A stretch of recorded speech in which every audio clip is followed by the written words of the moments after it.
Hello and welcome to Big Joe Recovery. I'm here with Ladine, right? Yes. How are you today? I'm good. Thank you for asking. It's a pleasure to be here and spread some more awareness about recovery. And let me tell you a little bit about Big Joe Recovery.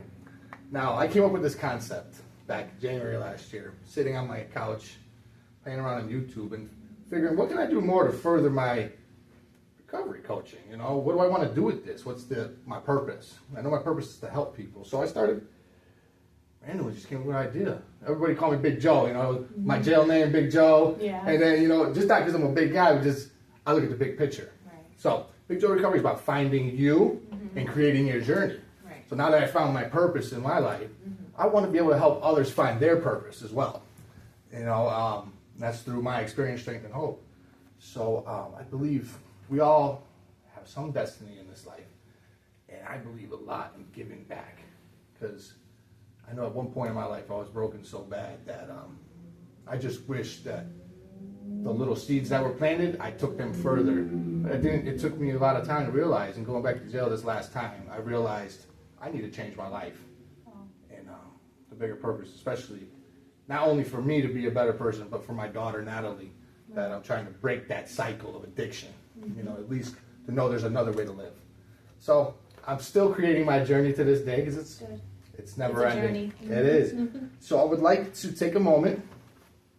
Would like you to introduce yourself, tell us a little bit about you, where you're from, and we spread the positive message of recovery and a great lifestyle. So please introduce yourself. My name is Ladine Masonette. I was born and raised in Brooklyn, New York. My whole life. I moved to Connecticut in 2003, but I visited years prior to that in the late 90s. I was born to parents that were struggling substance abuse my whole entire life, so I was raised by my grandparents. Thank goodness for that, because didn't have that. I wasn't forced to have to go to foster care or anything. My grandparents raised me very well. I thank God for them. So basically, you know, I've been seeing addiction my entire life. In my childhood, I've seen, you know, my parents go through a lot of things that a lot of kids wouldn't want to see, and I'm grateful for the person I am today. So I've been doing case management for the last 10 years. Okay. I worked with the Department of Homeless Services in New York City. Okay. That's big out there. Yeah. I started working with them for 10 years, but before that, you know, everything was in all peaches and cream.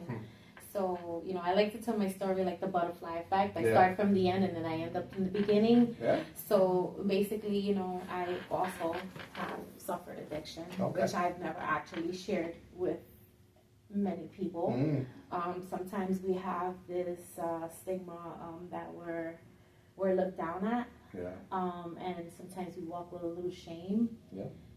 So normal. Yeah, it is. And today I thought about, before I came on your podcast today, I was a little nervous, because I'm like, oh my gosh, I am gonna actually be giving my testimony in front of a lot of people. Yes. You know, on your platform. You know, and sometimes, you know, like I said to myself, I have to tell the story. Yeah. I have to, because if I don't tell everyone my story, and then, you know, how can I help people? Exactly. So I was in jail. I went to jail for something I did, and then after that I learned my lesson. That was the first time ever. I went quickly from jail to prison. Wow. They automatically put me in prison. They thought my family didn't have any bail money. But my family got together and bailed me out, thank goodness. And then after that, I said, I have to do something in my life. Eye opener. Oh my gosh. Big eye opener. Yes, it was. It's not, jail is not a place for any of us, you know? It's not. And sometimes we end up there because we make mistakes, but you gotta allow those mistakes to make you better. So with that being said, that's when I started going to college. And then I took up human services. You started in prison? You started courses? No. Okay. I was only in there for 5 days.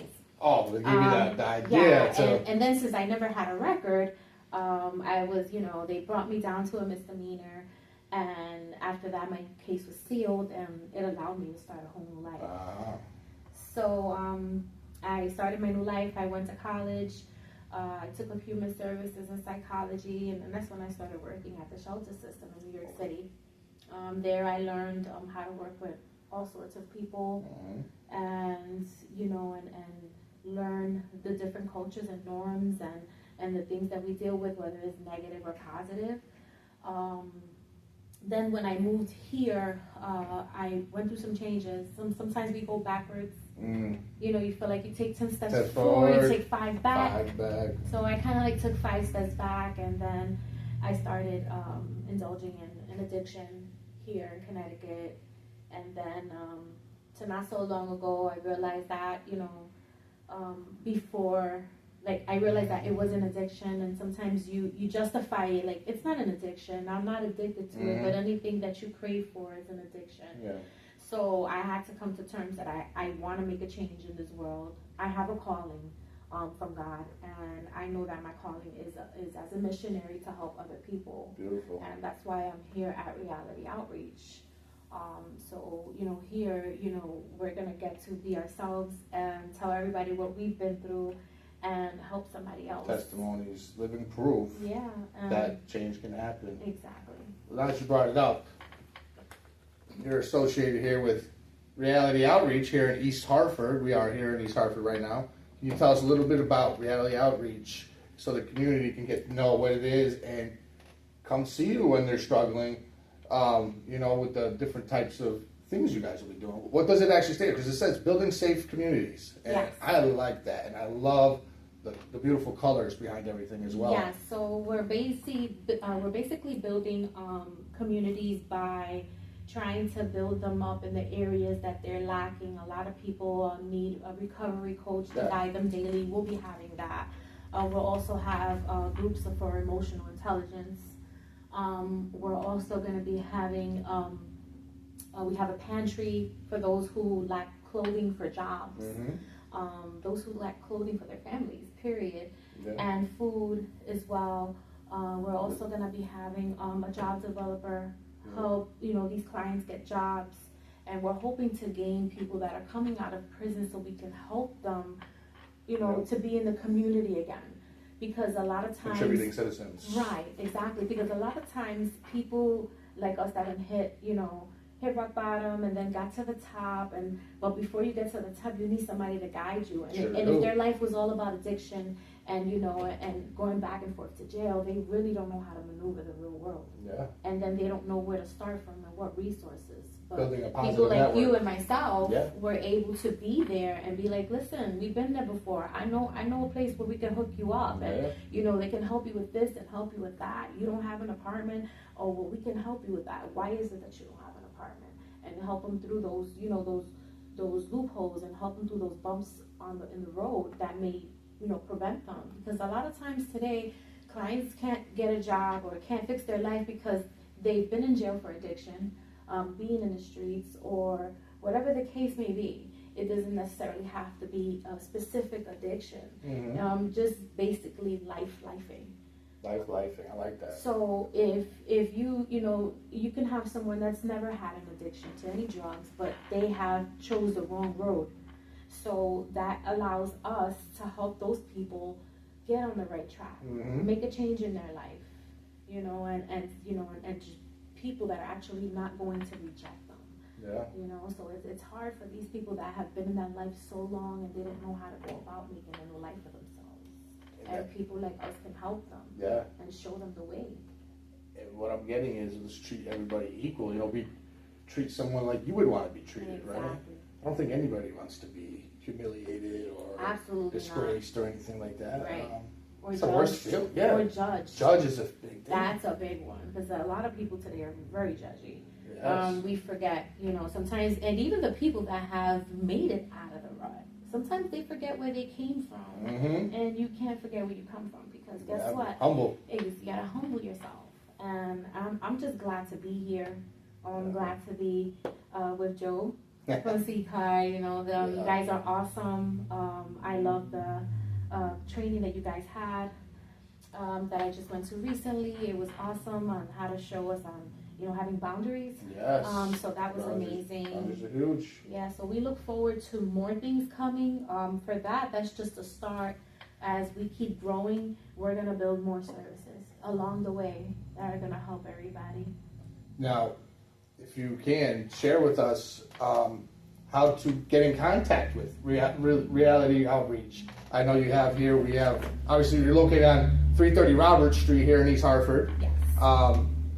There's a phone number and also a website, which is www.realityoutreach.com. And they can frequently ask questions on there as well. They can get on that website. They can ask questions, or they can call the number on that pamphlet there.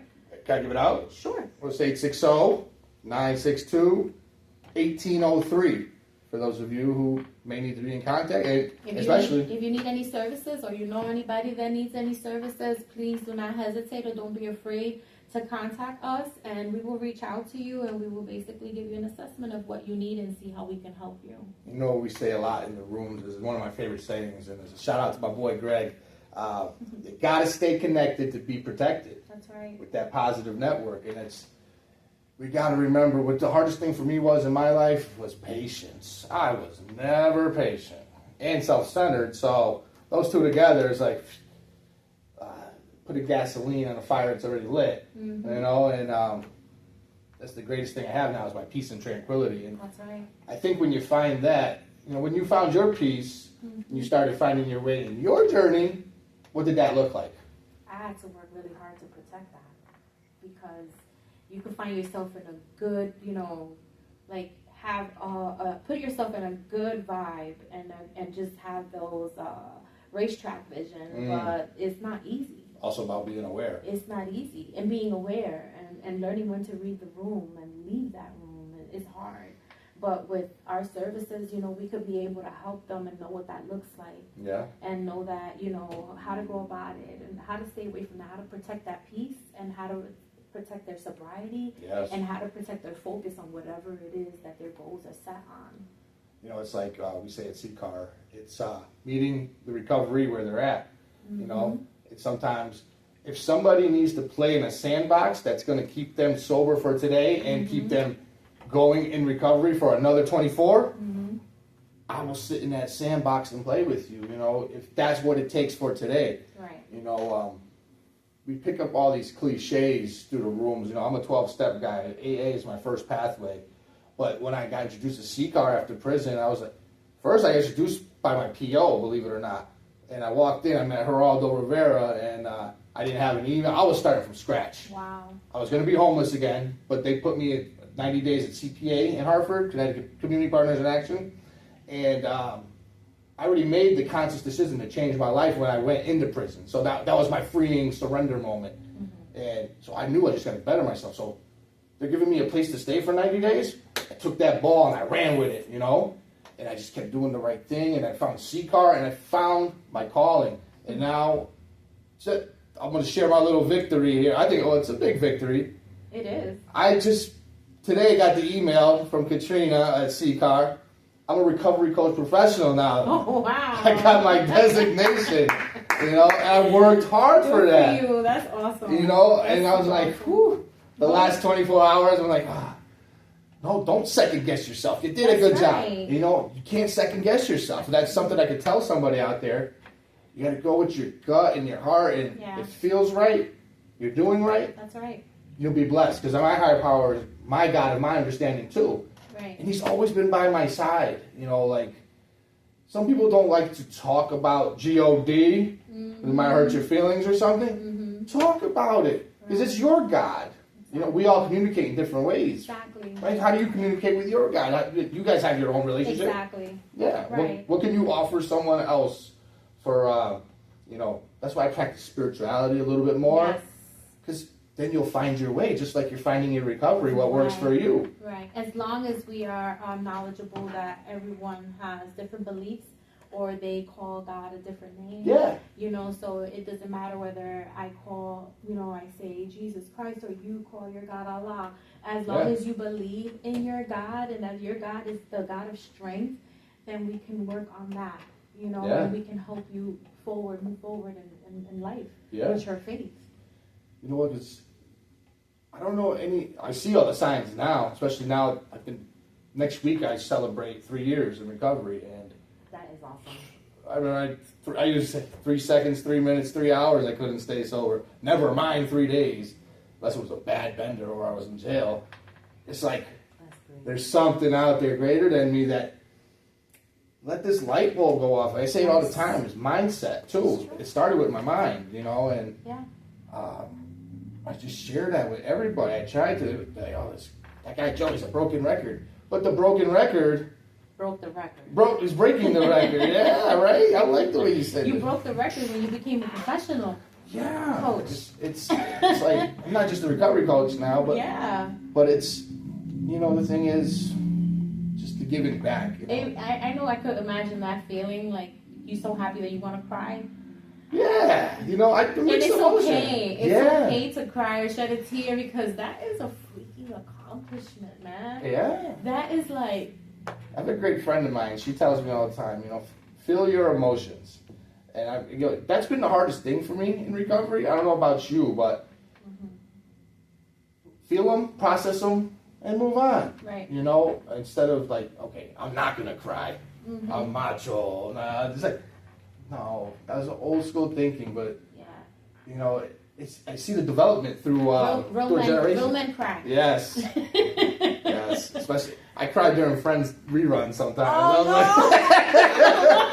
like, it's funny. Not friends. The little things like on TV will get me, and I'm like, okay, I do cry. Yeah, I am human still. But the one thing for me, though, and I think I would like your take on this, is my biggest problem was anger. I was so angry. My vein on the side of my head used to pop out this far. That's how angry I was. Yeah. My mother will tell you, I can't believe he hasn't had a heart attack yet. And that's what a lot of people are. They're angry.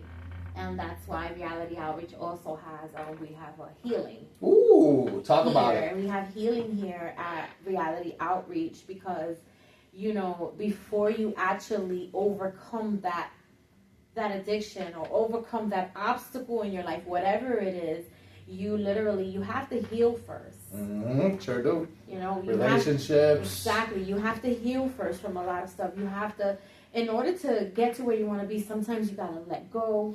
You got to cut ties. Hard as it is. And during that process of healing, it hurts. It does. Because it has to hurt before it actually gets better. Mm-hmm. You know, and You got to feel it. Right, and you don't want to keep opening that same wound and same wound and Yep. same wound. Picking that scab. Yes, and we got to remember, and also when you believe in whatever God you believe in and you have faith, you know, God will definitely let you know and show you and indicate in your spirit that this is not where you need to be. This is not who you need to be around. Yeah. You know, so you could be able to make you, but you have to want it within yourself. That's Because right. only you have to want it. Yeah, that's the first thing, especially getting sober is one thing. You know, yes, it's hard, very, very hard. And if you don't want it, you can take all the steps you want. I guess that's still planting the seed, but if you don't want it, I hate to say it, but 99% of the time, you're going to go back out. Yeah. Maybe not today or tomorrow, but you'll be back out doing the same old repetitive, unhealthy habits. And some are fortunate to say, I'm tired of this already. Yeah, sick and tired of being sick and tired. My mom, as I mentioned prior to starting your podcast, my mom suffered for addiction for many, many, many, many years. And it took her a long time to be able to, I remember from the age of 4 all the way to the age of 13, my mom was using. And, you know, and she was in the streets, and I used to feel so bad, and I was embarrassed of her and stuff like that. But I'm so glad to say today that with all of that I suffered, my mom is clean today, 34 years. That's amazing. Shout out, Mom. Because my Congrats. mom actually got tired. My mom got tired. Like, she almost faced death in the streets. Me too. She faced prison. She faced people beating her up and you know, in the streets, like all types of violence. Yeah. And my mom got so tired, and I remember that she went to daytop rehabilitation in upstate, and she stood there for a whole year. And I remember visiting her there. She's healing. They allowed she was in a one for women, and they allowed the children to come and, you know, stay with them for a weekend. I remember it was Easter. Yeah. And they had a big Easter thing that you know, the rehabilitation had a big center decorated, and it was beautiful. And I remember leaving my mom to go back home and going in that van and leaving where she was, and it was just heartbreaking. You know, we actually had that real movie moment where you put, you know, hands on one side of each glass and you don't want to leave each other. And choking up a little bit because it makes me really emotional, but I am proud of my mom, and I'm proud of her recovery, and I'm just overall, and my dad too. My dad is also recovered. He spent most of his life in jail, but today he is healed and he's recovered. He's retired. He's an independent he's an electrician. Oh, wow. Yeah, he's an independent contractor, and he's doing great. He lives in Florida. He's living a great life. So my parents actually got tired, and I hope and pray that everyone that comes to us for help actually gets tired, so that we can be able to show them where there's rest. Yeah. You know, and yeah. That's amazing. You know, we all recover at different paces, you know, and sometimes I was lucky enough to have that light bulb go off I was 35 at the time when it went off. And, wow, you know, it's literally the lifestyle. I should not be sitting here talking to you, but I am. And that's how I know my greater purpose, so that keeps me thriving. And I have a daily ritual that I have to do. And I wouldn't say ritual. It's my recovery. I have to wake up before I even leave my bed. I think, my God, you know, thanks for another day. You have to praise Him through the good, the bad, and the indifferent. Not just when things are going bad. You can't pray, right? And start off with that, you know. And I get out of bed and I wash up, have the coffee. Then I journal. I have a gratitude journal. Yes. Being grateful has saved my life when it's incorporated. But that's what we get as we keep showing up to places like this, coming to see Car, getting a coach. I still get phone calls from Juan. Shout out to Juan. Still check in every once in a while, at least once a week, maybe once every 2 weeks. Yeah. Hey, Joe, you still there? Yeah, Juan, how you doing? You know, it's like all these little things that are added up. And I think he's out on vacation right now, but I talked to Tiffany yesterday, and I told her what's going on, and she's like, wow, so great, proud of you. And that's what we do, just to have that backup, you know. Definitely. Keep moving forward. And, exactly. You recover at your own pace. There's no right or wrong way to recover either. You say you're in recovery when you're in recovery when you say you are. That's right. And we got to recover. Even if you're not an addict, we all got to recover in life from slips and falls, something, right? Yeah, definitely. But first, get healed. Make sure that you first find a way or a place where you can go and get educated on getting healed. And I promise you, if you get educated on being healed, you are going to forget it. There's no stopping you. Yeah. There's no stopping you, but there's always the root to every problem. You know, a lot of people see homeless people or people on, you know, substance and be like, oh, yeah. Look, you don't know what their life was before that. They could have been had a great career. Oh, and see it all the time. Yeah, and doctors, you know, lawyers, right, and politicians. They weren't in that lifestyle their whole life. Something went wrong. You know what I mean? You know, it could be a broken heart. It could be a death or whatever. Sometimes some of us take things harder than others, and you don't know what are they capable of on depending on how hurt they are. Emotional capacity. Exactly. So it's important to get healed first. Get healed, and then the healing, the recovery is going to work out just fine. You know, it's funny you say that. It's not funny, but it's coincidental. Yeah. My previous relationships, my ex-wife and my girlfriend after that, I've had 3 major relationships in my life, and I never healed moving from one to the other. And I see this now that I'm in recovery, and I'm like, the aha moment, didn't take time to heal. Oh, a week, 2 weeks, a month, or 2 months. That's not healing. Right. Got to heal in here. Absolutely. Mind, body, soul, right? Mind, body, spirit. Right. Amen. And it's like, wow. Now I know how to get into a healthy relationship. But that takes time. It does. That's why in the rooms they say in NAAA, first year, don't even entertain thinking about getting in a relationship. Right. You get sidetracked. Yeah, we get lonely. We want companionship. Exactly. But that's what you got your network for, you know? Right. And you never know what you might meet your future wife or husband in the room, you know? You never know. Who knows? But heal get first. yourself together, and then you can get into a relationship or any relationship or heal whatever relationship in your life, whether it's with your parents, your siblings. Yeah. You just gotta, heal first because, and I'm gonna keep saying heal. You have to heal because if you don't, you're gonna have those toxic traits in every relationship. Character defects. Yeah, and then you're gonna treat the new person like crap, and it wasn't his or her fault that the last person made you this way. Don't take it out on me. So everybody deserves a chance, Definitely. I'm a big believer in second chances. Yeah, me too. Big believer in that. Me too. Even though this is my technical fourth chance. Fourth time was a charm for me to get it right. But it's like, and the funny thing is, that's me sharing my experience. It's not about me though. It's about the person that's maybe watching this video right now. That's right. If they can get something from what happened to me, just maybe they don't have to experience that. You don't have to go to jail 4 times to get it right. Maybe you can go for them 5 days. Right. Right. What are the chances? It's something clicks for you, right? So,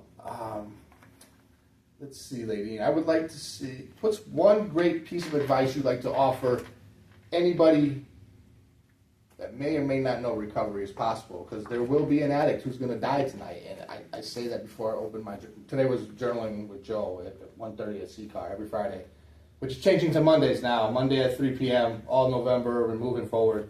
My schedule is changing. So I'm sorry if that conflicts to anyone, but it's still going on. What's one good piece of advice you'd offer somebody? I just say this: don't be afraid to go for help. Don't think that just because you are going to make mistakes. There may be you get help and you might have a relapse or something. That doesn't mean that you screwed up for the rest of the healing process. Yeah. It's sometimes when you're trying to ride a bike, you're gonna fall sometimes. Okay? So then every time you fall, we give you new pads, elbow pads, and knee pads, and you might have hit your head. So there's different. When you're riding a bike as a kid and you're training, you have to put on your helmet and cover all the areas of your body. So we have to remember that even though we go for help and we're helping you, and you want it, we're definitely going to be able to tell if you want it, and we're not going to give up on you, but you can't give up on yourself. Just don't give up on yourself, no matter how hard it is. I don't care how hard it is. Don't give up on yourself. Someone can come here right now and they want to go to detox. We're going to help them. We're going to stay here until we figure it out and get this person to where they want to be. Don't be afraid, because we were once here. We were once there once. And if we made it thus far, you can too. Yeah. So just keep trying. Don't give up on yourself. Don't. If everybody's giving up on you, don't give up on yourself. It's a great piece of advice to try. And that's how I look today, just for today. And we said, in the last 3 letters, TRY, spell try, just for today. All we have is today, and the whole day is not even guaranteed. That's why I say, I make the best of each day. You can too. It'll take time. One day at a time. 1 day at a time, 1 hour, 1 minute, 1 second at a time. Yeah. Just keep showing up. Keep showing up. That's the biggest part. Showing up. I tell all my recoveries, showing up 75, 80% of the battle. If you show up, you got a chance to learn a thing or two. That's right. Pray to God every morning. Say, God, help me with this day. Help me with this day. Help me throughout this whole day to be able to do what I need to do positively. Help me, God. Even in my mistakes, if I'm going to make a mistake, please help me to know that. Or help me to discern that so I can steer away. Like, prepare me, Lord. And He will. He will. If you pray every morning, like Joe said, just a little quick prayer, nothing fancy. God, just help me with this day, oh Lord. I'm weak in certain areas. Just give me the strength that I need to move forward in life. And be grateful. If you woke up today, that's right. You got another shot at it. Yep. Another day to get it right.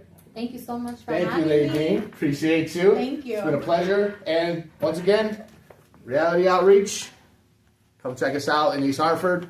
And the grand opening is Monday, right? Yep. Monday the 4th. Monday the 4th. Come on down. If you need help or someone else you might know who needs help, come on down.